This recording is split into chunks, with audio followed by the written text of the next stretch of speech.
Como lo vemos en pantalla, está con nosotros nuestro próximo invitado. Estamos hablando de Henry Cucalón, que era candidato a la presidencia. Igual conocemos que ha sido conocido en el ámbito de la política como asambleísta y fue parte incluso en el municipio de Guayaquil. Vamos a conversar con él de algunos temas principales acá en nuestro país en el ámbito de la política. Bienvenido acá a WQ Radio. Un gusto, muchas gracias. Buenos días con todos los seguidores. Casa Nueva y los felicito por eso. Bueno, para iniciar, vamos a hablar de mucho, entre esos el tema de la Asamblea Constituyente, su postura, que eso lo vamos a destacar más adelante. Se conoció ayer sobre la resolución por parte del TCE que en este caso archiva la impugnación por parte de RC5 con la Revolución Ciudadana, reto con Revolución Ciudadana, que no están de acuerdo con el tema de los resultados de la segunda vuelta. ¿Por qué a esta instancia siguen insistiendo y no aceptan la derrota? ¿Cuál es su postura? Porque ellos tienen en el fondo una postura totalitaria.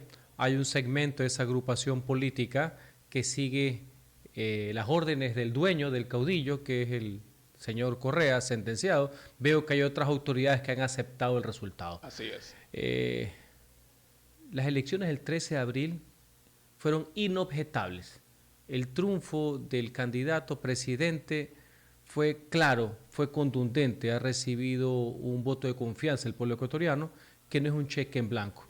Yo me ratifico en lo expresado por los veedores de la OEA y de la Unión Europea. Ese día no existió irregularidad alguna, así que no sé qué es lo que están peleando. Eso sí, me ratifico al mismo tiempo de mis críticas de cómo se llevó el proceso electoral, que también lo dicen los veedores, y se lo dice una persona que fue candidato presidencial. El tema de la licencia, entre otras cosas. Pero ese día, como tal, los escrutinios fueron llevados con normalidad. Así que lo que hace un demócrata es aceptar los resultados, porque la democracia no funciona solamente cuando uno gana. Pero ellos en varias circunstancias llegaron hasta el Tribunal Contencioso Electoral de impugnar estos votos e insisten en que supuestamente es fraude. La ley prevé el derecho a que uno pueda impugnar muchas veces en las elecciones, y se lo he dicho a una persona que también ha sido candidato a asambleísta, ha sido dirigente político, hay inconsistencias, entre otras cosas, puede que exista una irregularidad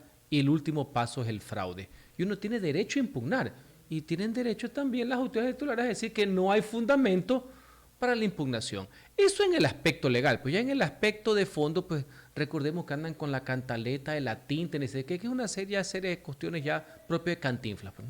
Bueno, partamos ahora ya por el tema. Le pregunté esto porque fue lo último que se conoció por parte del TCE. Sí, por supuesto. ¿Cómo ve el escenario en la asamblea, en una nueva asamblea? Se dice que se viene una nueva asamblea, usted que fue legislador en su momento. Creo que hay una oportunidad histórica que hay que aprovecharla. Durante muchos años se quería que se reforme la ley, la Constitución, para que los diputados sean elegidos en segunda vuelta, para darle una mayoría a las dos candidaturas finalistas y quien resulte ser presidente. Ahora, sin necesidad de reforma, eso fue lo que hizo el pueblo ecuatoriano. La Asamblea Nacional está compuesta de dos fuerzas mayoritarias, como nunca antes desde que existe la figura del retorno a la democracia. Y creo que el oficialismo está a puertas de conseguir una mayoría. Me parece positivo. Ojalá que esa mayoría sirva para algo, no solamente para la designación de autoridades. Eso es importante, pero no es lo más relevante. Lo relevante es que esa mayoría que tenga el oficialismo pueda promover cambios legales, poder reformar ese andamiaje, ese aparataje estatista, que ese en sí es el correísmo. El correísmo es lo que está impregnado en el ordenamiento jurídico que impide el desarrollo del país. ¿Y por qué no? Aprovechando esa nueva mayoría de un Congreso que está, digamos, 0 kilómetros, que va a estar nuevecito a partir del 14 de mayo, retomar enmiendas y reformas constitucionales muy importantes a la parte orgánica de nuestra Constitución, que ya tienen dictámenes de la Corte Constitucional y que son temas de fondo. Y así podríamos ir a cambios vía referéndum con una sola votación del pueblo. Entonces yo creo que esa mayoría no solamente que debe darle estabilidad al gobierno, lo cual me parece bien, también creo que puede haber una oposición responsable, una oposición que sea de construcción, no de obstrucción, una oposición que no sea sediciosa, porque se necesita también controlar el poder político, sin duda alguna, fiscalizar al Ejecutivo, pero nada que sea que como perdió las elecciones, como ha hecho el correísmo, tanto con Lenín Moreno, con Guillermo Lasso y en esta etapa también con Daniel Noboa, como yo perdí, lo que quiero es derrocarte, lo que quiero es que te caigas, lo que quiero es hundir al país en el caos, en la anarquía y la incertidumbre solo para ver cómo pescan a río revuelto, cómo favorecen la impunidad. Ojalá que algún segmento de esa agrupación política, la fe nunca se pierde, haya algo de sensatez y madurez democrática. Así que eso es lo que veo en la próxima asamblea, una oportunidad que con una mayoría legislativa sirva para promover cambios en el Ecuador que nosotros de cada rincón que tenemos y cada espacio podríamos inclusive como ciudadanos apoyar. Y lo que usted menciona que posiblemente podría tener una mayoría ADN, porque hay que tener en cuenta, incluso el presidente de la República, Daniel Noboa, lo ha dicho, que ya tendrían 70 o 74 votos, quieren llegar a 77. Iniciaron con 67. De 151 asambleístas, que esta asamblea va a tener más legisladores. ¿Se podría fiscalizar? ¿Podría llegar a ese punto de que podrían iniciarle un juicio político a un ministro, sabiendo que la mayoría de los asambleístas son de ADN y los ministros son del gobierno? A ver, no todo control político tiene que llegar a un impeachment, que es el juicio político, esa es la parte final. Okay. Tú puedes controlar el poder, pedir rectificaciones, que vayan a audiencias, puedes fiscalizar y no de entrada esta deliberada degeneración de los juicios políticos solo porque no me gusta cómo caminas. Eso también es una exageración de la fiscalización. Eso es un tema de los que quieren sembrar caos. Hay mucho chantaje por medio. Recordemos que hace poco quisieron o llevaron a un juicio político este correísmo y unos alcahuetes que tienen ahí a un presidente de la República por un contrato que firmó otro presidente. Hasta eso llega el marasmo, la perversidad de cierta clase política, que están claramente identificados. Así que espero que no se vuelva a repetir. Pero control político, claro que se puede hacer. Tú puedes llamar a los ministros, etcétera. Ahora dirán, es que no hay las 2/3 partes para juzgar a un ministro. O sea, ya estamos pensando en los votos para la institución, no estamos pensando en lo que se debe hacer para corregir.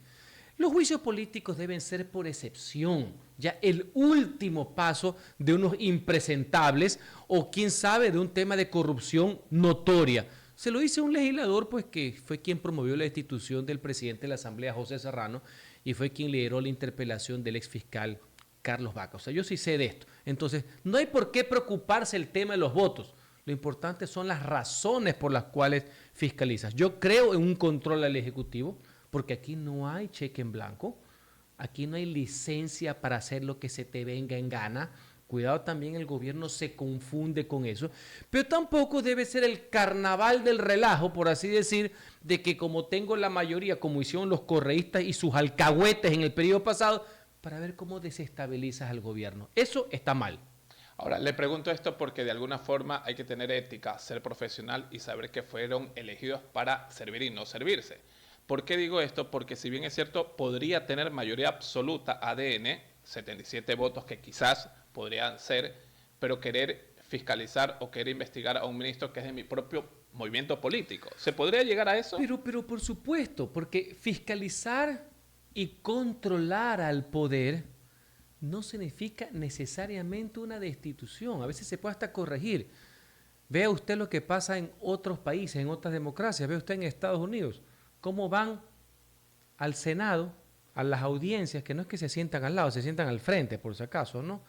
Y todos los partidos, los demócratas y los republicanos, hacen control político semanal, inclusive, de los secretarios que son los ministros de Estado. O sea, lo que no se quiere es el show, lo que no se quiere es el chantaje, lo que no se quiere es andar destituyendo a los vocales del Consejo de la Judicatura para que una mayoría ande poniendo a vocales y a jueces, porque ya sabemos que eso es lo que les apasiona a ciertos políticos, no a todos los políticos. Les apasiona es meter las pezuñas pues, en la justicia. Eso es lo que vimos en Metástasis, eso es lo que vimos en Purga, eso les apasiona. Y más a ciertos segmentos políticos como una facción del correísmo que solo les interesa pues, el mangoneo de los jueces para ver cómo quedan impunes de todo lo que hicieron, porque eso es lo que le interesa. Pero si tú me dices que las mayorías sirven para ponerse de acuerdo en una votación, para poner una legislación a favor del empleo, a favor de las causas sociales, a favor de los derechos de las minorías, de las mujeres, bienvenido sea. El problema es cuando las mayorías se forjan para ver cómo pones a jueces para que tú quedes impune. Y ese es el problema, hay que decirlo con nombre y apellido, eso es lo que vivimos en los últimos años. Pero podemos cambiar. Sí, y se quiere una asamblea distinta y que sea nueva en todos los aspectos, ¿no? Me he dado cuenta que incluso algunos políticos o asambleístas que iniciaron con el correísmo, como la asambleísta que renunció de la provincia de Los Ríos, ahora supuestamente está adherida a ADN. O sea, algunos ya se están alejando del movimiento del partido político que iniciaron y se están yendo para el oficialismo. ¿Por qué será? Bueno, eso pasa en todos los congresos al principio, maestro. Siempre. O sea que no hay ninguna... Ojalá... ¿Los convencieron o quizás no hay un sé, temor? Yo quizás no estoy ahí, mi querido amigo, no soy pitoniza para saber los detalles, pero eso siempre pasa. Lo importante es que esa adhesión, que yo no estoy muy de acuerdo que haya llegado por un partido, y se lo hizo una persona que estuve 8 años con mi mismo partido, y mis diferencias siempre las ventilé públicamente, que pongas a una mayoría, porque una cosa es que te cambies de partido, esta cosa es que hagas un bloque de una mayoría. Parece, pero no es lo mismo. Correcto. Es absolutamente distinto. Es que esa mayoría que se puede formar, he visto por ahí, por ejemplo, que los 4 legisladores del Partido Social Cristiano quieren apoyar al gobierno nacional. Me parece bien. Siguen siendo social cristianos, quieren apoyar una agenda de cambio, me imagino, igual que el asambleísta que fue elegido por Construye, Pablo Jurado, me parece bien. Si quieren ir a la reforma constitucional, quieren ir a las enmiendas, quieren ir a reformas laborales, están en una mayoría que es a favor de algo, a favor de una tesis, a favor de una propuesta, que no es lo mismo que cambiarse de bando o lo peor, ¿te pones de acuerdo en qué? En enjuiciar al ministro porque no te dio teta, en enjuiciar tal cosa porque no te dio chamba, o querer bajarte al vocal de la judicatura para tú poner a tu propio pelele, para que tu propio pelele te ayude a poner a tu juez que te sirve, entre otras cosas, para andar haciendo corrupción en la justicia. Pero a mí me llama la atención a título personal que hoy por hoy los que llegaron a la Asamblea del Partido Social Cristiano apoyen a ADN, incluso piden y están apoyando que la propia mamá del presidente electo sea la presidenta del legislativo. A mí me parece muy bueno y un escenario muy, muy bonito, ¿no? Pero en el anterior legislativo, o cuando estaba el señor Kronfle, tenía incluso incidentes con el propio presidente electo, Daniel Noboa. O sea, antes sí, ahora sí los apoyo. Bueno, son los avatares de la política, porque al principio del régimen del presidente Noboa hubo una mayoría con el Partido Social Cristiano y con el Partido Correísta que permitió que el señor Kronfle sea presidente y se va muy bien. El presidente de la República iba hasta los cambios de guardia a la Asamblea Nacional. Pero todo eso se rompió en abril del 2024, cuando el presidente Noboa tomó la decisión de irrumpir en la embajada para el tema de Ciudad Glass, y hasta ahí les llegó al correísmo pues la gobernabilidad, eso ya se sabía. Con ellos no puede haber gobernabilidad alguna, solo le interesa la impunidad. Aquí no hay ninguna ciencia, o sea, ya se los conoce, ya se, cómo caminan, ya se conoce cómo es el tema. Y los otros me imagino que tomaron el mismo redil, palabras más, palabras menos. Pero eso es parte de la política. Dimes y diretes. Lo importante es el para qué. Estamos en un momento grave de la historia. Está todavía el tema de la inseguridad, está el narcotráfico, está ahí, está el crimen organizado, está el desempleo. Los índices de inseguridad son terribles. Correcto. ¿Ya? Entonces tenemos que unirnos, sobrepasar ciertas diferencias, aportar, si desde la Asamblea se puede hacer, no solamente para designar autoridades, sino para ir a grandes reformas, bienvenido sea. 8 de la mañana con 57 minutos, estamos conversando con Henry Cucalón, candidato en su momento a la presidencia de la República y ex legislador. Otro tema, ¿existiría concentración política? Más que seguro, presidente de la República, ADN. Y asambleístas mayoritaria en el legislativo. Concentración política que le preocupa a la oposición. ¿Viene bien a un país que exista concentración política? Vamos por parte. Eso no fue lo que votó el pueblo. No es que me gusta cuando votan por mí, pero no me gusta cuando votan por otros, ¿no? Eso no es democracia. Eso fue lo que votó la gente. Y hay que aprender a respetar. Esas son las circunstancias electorales y democráticas. Y antes lo había con el correísmo en su momento. Exactamente. Y se lo hizo una persona. No hubo preocupación. Mi preocupación es cómo llegaron. El problema es cómo se ejerce el poder. Son dos cosas absolutamente distintas. Concuerdo. Una cosa es llegar al poder, respetar lo que el pueblo ha decidido. El pueblo ha decidido darle prácticamente una mayoría al oficialismo, una victoria contundente al presidente. Ahora el desafío es cómo ejerces el poder. A mí no me preocupa la concentración de poder per se. A mí lo que me preocupa es el ejercicio totalitario del poder. Y al señor presidente de la República se le hizo algunas críticas democráticas de que su manejo en su primer periodo no estaba muy apegado al imperio de la ley. Como ciudadano, le exijo, le pido al presidente de la República, ahora que me imagino que ya no hay novatada en ningún aspecto y que ya va un periodo largo de 4 años, esperemos, de estabilidad democrática, que se ajuste al Estado de Derecho. Aquí no estamos para ningún tipo de arbitrariedades ni desvíos del poder. No ha de ser que para combatir los desafueros del poder yo también caiga en desafueros. Creo que no es justo.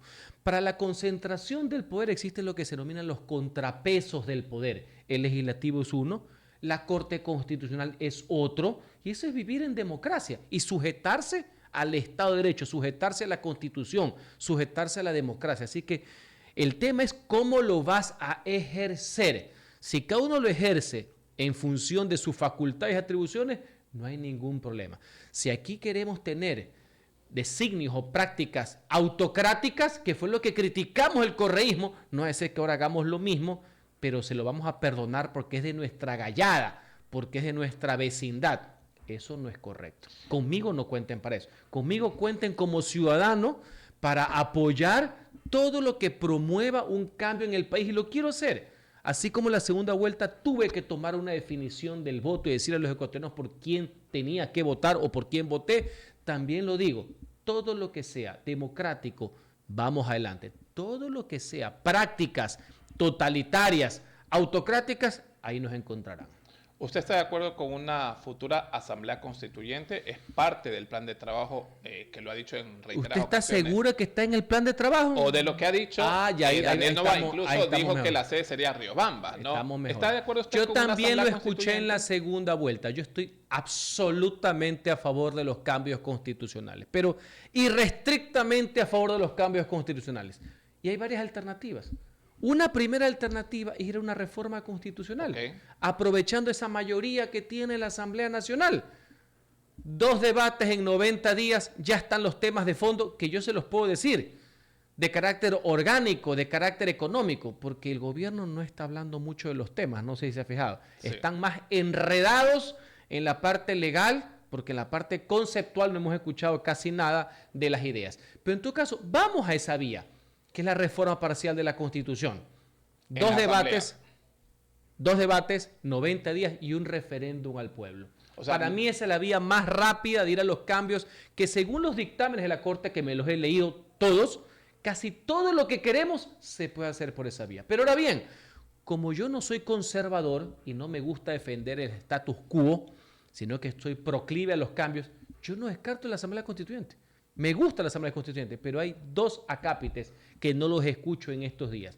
¿Para qué vamos a la Constituyente? Es un tema de fondo, pues, ¿no? Tú no vas a la Constituyente por cambiar un artículo, porque lo que tú has escuchado y hemos escuchado del gobierno son unos artículos sueltos. No.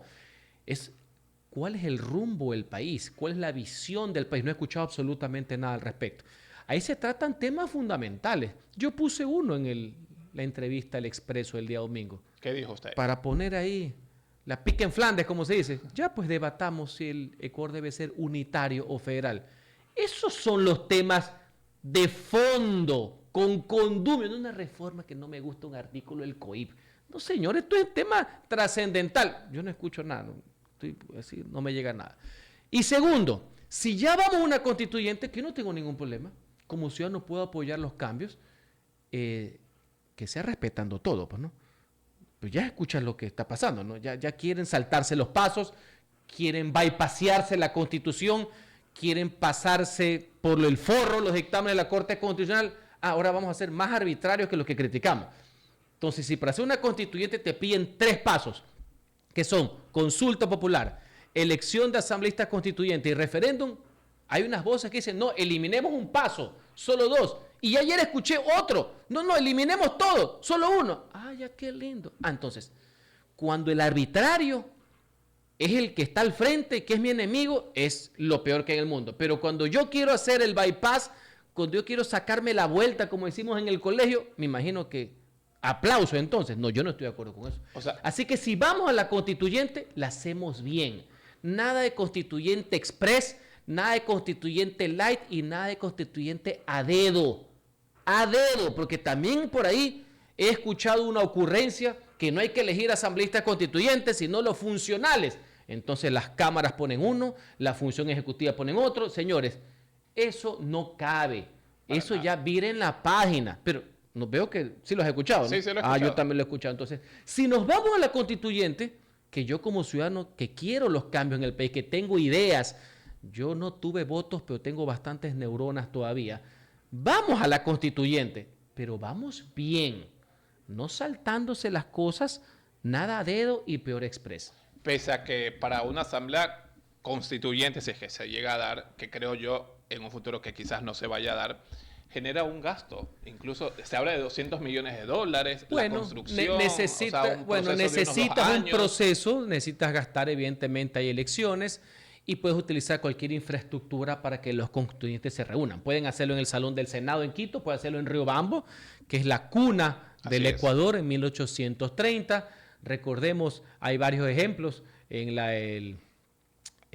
la que fue en el año 97, estuvo en Sangolquí, estuvo en Ambato también y terminó en Riobamba. Así que eso es lo de menos, puedes utilizar ya infraestructura. No has de ser como los señores que construyeron una infraestructura pues el año 2007, 2008. Yo sé que el tema económico preocupa, no solamente el gasto de las elecciones, la incertidumbre que provoca no una constituyente, sino múltiples elecciones. Esa es una de las críticas que se le hace a la constituyente, no el no querer cambiar. Recordemos que en un año, en mayo del próximo año, todo el mundo va a estar hablando ya de ¿qué? De las elecciones seccionales que van a ser en febrero del 2027. Sí. ¿Estamos claros? Claro. O sea, en un año, en mayo del 26, ya todo el mundo está hablando quién va a ser alcalde, cuál va a ser el frente que tenemos que armar para enfrentar al correísmo que está hoy día en la alcaldía, porque hay que hacerlo, evidentemente. ¿Y tú crees que mientras estamos viendo la alcaldía, más las elecciones de constituyentes, más las elecciones de cuántos referendos, entonces muchas elecciones hace que la economía se contrae? Y a la gente no le gusta. No le gusta mucho. Sin embargo, en democracia, los grandes cambios se hacen también a través de las elecciones. Entonces, ese es el debate que debemos tener. Mientras algunos nos tienen con unos distractores de que si es a dedo o no es a dedo, que si son 3 pasos o son 2 o 1, yo lo que pido a la ciudadanía, y por eso acudo acá y agradezco a los medios de comunicación, es que tenemos que promover un debate, el para qué. ¿Y quiénes deberían estar en este debate? Todos, porque en democracia todos somos iguales, todos los ciudadanos. Ser ciudadano es el cargo más importante de una democracia. Y efectivamente los políticos tienen un rol. Los políticos son los conductores. Yo decía la otra vez, medio con risa y medio con pena, que me preocupa que veo más influencers que políticos. ¿Ya? Sí. Necesitamos políticos del mismo oficialismo, del correísmo, de todas las tendencias, presentarse como políticos. De profesión, economista, abogado, señores, no hay ningún problema, no hay por qué necesariamente, obligatoriamente ser titulado en nada, la experiencia vale. Gente que conduzca, políticos que den ideas, que den propuestas, que recojan el clamor de la ciudadanía y las hagan realidad. Ojo con ese tema. Y el debate debe ser muy amplio. ¿Cuál es el Guayaquil? ¿Cuál es el Ecuador que queremos? Saludo, no es más. Las iniciativas del Diario Expreso todos los días recogen a los ciudadanos. Señores, ¿qué creen que se debe cambiar? La sociedad civil tiene un rol, la academia tiene un rol, los sindicatos tienen un rol, los colegios profesionales, las cámaras empresariales, los ciudadanos, los partidos políticos. Todo eso es el país, pues. Y evidentemente el gobierno tiene un peso. ¿Por qué? Porque acaba de ser reelegido. Sí. Acaba de ser reelegido con una votación importante. Tiene un bloque de diputados importante numéricamente. Ahora esperemos que brille cualitativamente. Esa es la oportunidad que le queremos dar. Y que este gobierno, que va a ser de 4 años, ya tiene una escuela de 1 año, 6 meses. Exactamente. Correcto, ese es el antecedente. Ya no se les puede decir... no es un gobierno nuevo. No, ya no se les puede decir ni siquiera que haya improvisación. Ya cuando haya críticas, pues hay críticas de fondo, de visiones, que es normal, esa es la democracia. No tienen por qué resentirse. Lo importante es encontrar las coincidencias. Pero vamos al debate, los debates de fondo que tienen, ¿cómo es la palabreja que está de moda? Contenido es la palabreja que está de moda, ¿no? Vamos a los grandes debates que merece la sociedad. Estaba leyendo que si es que se da esta asamblea, si es que se da, ya no sería una asamblea de plenos poderes, porque según lo que se conoce fue abolido por la Corte Constitucional y ahora sería una asamblea para reformar la Constitución. Correcto. ¿Qué tan peso tiene esto? Correcto. Bueno, si uno se sujeta a la ley y uno no está en la selva o en la tribu, porque entre comillas creo que somos una república, ¿no? O sea, la Corte ha dictaminado que la próxima constituyente debe ser una asamblea en la práctica constitucional, cuya única labor es redactar una nueva constitución, sustituir una constitución por otra. Nada de facultades omnímodas que se denominan, o los plenos poderes, como tuvo la constituyente del año 2007, que no sé si tú te acuerdas, hicieron la mamarrachada de andar designando autoridades, y hubo un presidente que fue y entregó la banda y después le devolvieron la banda y hacían encargos de poder, hacían mandatos constituyentes, hacían amnistías también, no sé si tú te acuerdas que eran amnistías. No, lo que establece la Corte es que solo es para hacer una constitución. Nuestra historia, y ahora que veo que todos son constitucionalistas, me preocupa eso, un país que hay muchos constitucionalistas donde hay mucho desapego hacia la Constitución.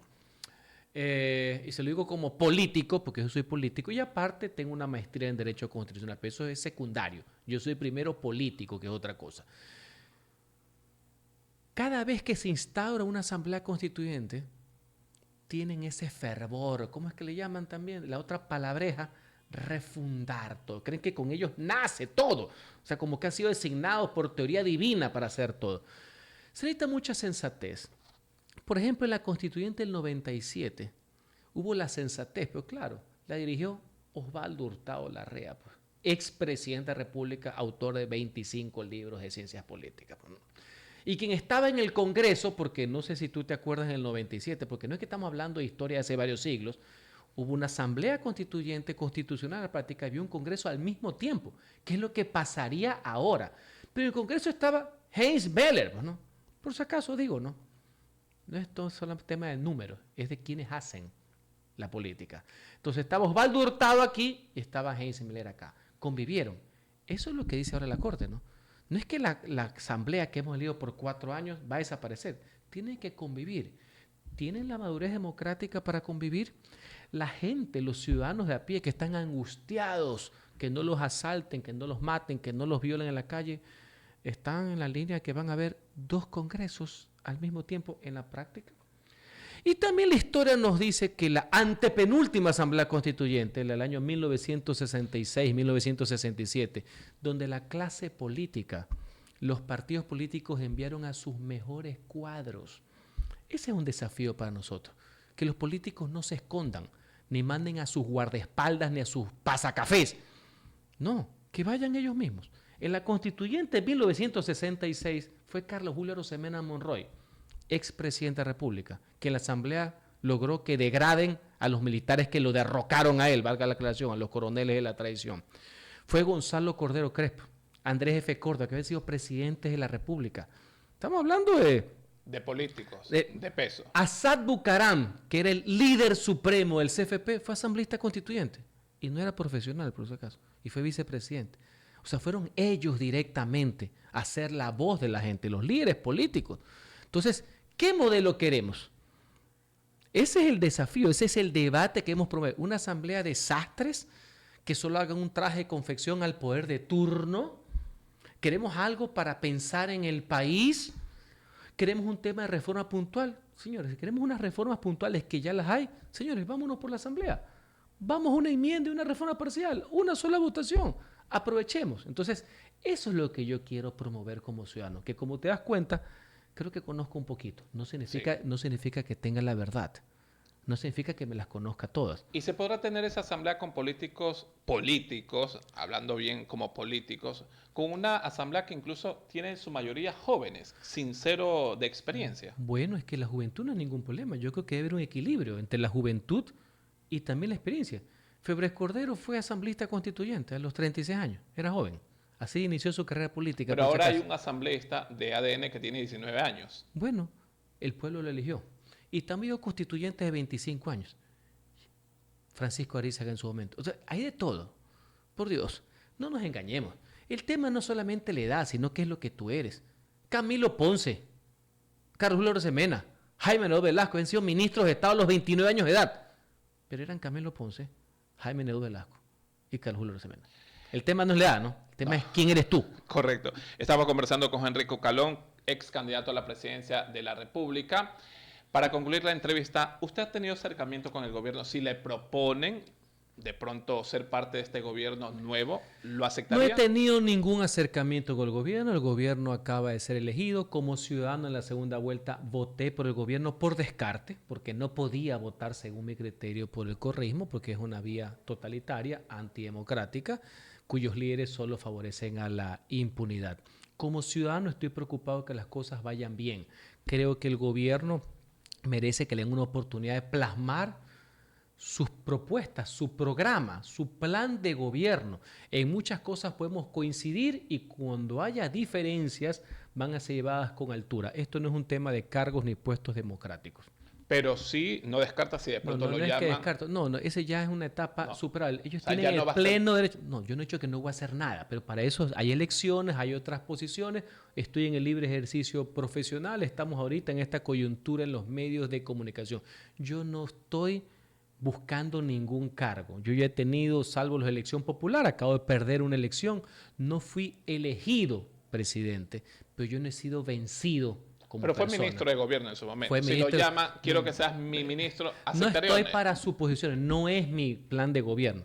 La otra es una situación distinta. Recordemos que en ese gobierno fue en alianza. Nosotros votamos, ese fue nuestro gobierno por el cual votamos, y que fue por estos temas personales hubo un distanciamiento.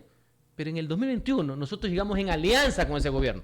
Y al señor Guillermo Lasso lo conocí desde que trabajé con él 20 años antes, por si acaso, cuando terminé y transformamos juntos, bajo el liderazgo también, obviamente, el alcalde Jaime Nebot, transformamos, reconstruimos y entregamos el mejor terminal terrestre de América Latina. De ahí lo conocía yo a Guillermo Lasso. Con esta derrota tercera consecutiva de la Revolución Ciudadana, ¿se podría decir que ya está sepultado el correísmo o sigue vivo? Nunca se deben hacer esas sentencias en política. Nunca, jamás, no existe. No existe, no se puede ser tan determinista. Han sufrido un nuevo revés, que lo cual demuestra que no pueden ganar la presidencia porque su objetivo principal de su máximo líder, caudillo y propietario es la impunidad y que saneen sus juicios. Si mañana el correísmo se reinventa como tienen que reinventarse, discúlpeme, casi todas las fuerzas políticas.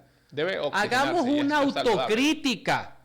Señores, esto fue un mensaje para todos. Se lo hizo una persona que ha hecho política muchos años, que he ganado y que he perdido elecciones. Señores, todos los demás partidos políticos también tienen que reinventarse. Hay que llegar a grandes alianzas, fusiones, reinvenciones. O sea, el mensaje es para todos. Para ellos en particular, más porque ellos tienen una agenda de impunidad. A ellos el tiempo, el reloj de arena se les agota por los juicios. En los otros casos, en los otros partidos que han perdido, es un revés electoral. Yo insisto, yo no fui elegido. Y el día siguiente seguía peleando, dando declaraciones, riéndome, aportando, luchando por mi país. Yo no tengo ninguna cuenta aquí pues en la nuca. ¿No? Yo no tengo ninguna cuenta que saldar, ni necesito poner a ningún juez, ni a ningún contador que me tape ninguna espalda. O sea, yo no tengo esas preocupaciones. Mi preocupación es venir acá, después irme a comer un encebollado, ver cómo crecen mis hijos y producir. Yo tengo otras preocupaciones que no tiene pues otros políticos que no pueden ni dormir sabiendo lo que han hecho. Gracias, Enrique Calón. Gracias Éxitos. a ti. Son exactamente 9 de la mañana con 17 minutos. Nos vamos a la pequeña pausa comercial. Ya volvemos. Somos WQ Noticias. Gracias.